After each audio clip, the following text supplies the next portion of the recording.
کسی کو کوئی دھندا اور ضرورت ہے تو بتائے.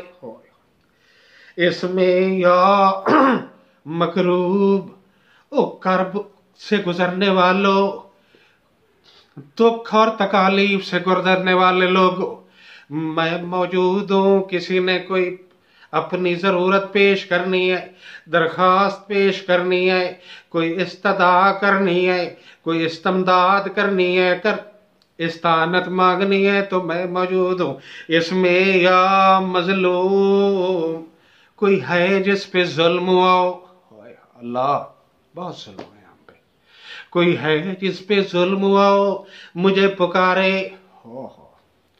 تو روایت کے الفاظ یہ ہیں کہ اگر اس وقت کوئی بندہ کھڑا ہو جائے اور وضو کر کے 4 رکعت نماز پڑھ کے اللہ کو پکارے، انشاءاللہ انشاءاللہ انشاءاللہ، اللہ کی ضمانت کے حوالے سے کہہ رہا ہوں، اللہ کی ضمانت کے بل بوتے پہ کہہ رہا ہوں کہ اس شخص کی ندا اور اس کے دل کی پکاروں کی انشاءاللہ اس کے جواب آئیں گے.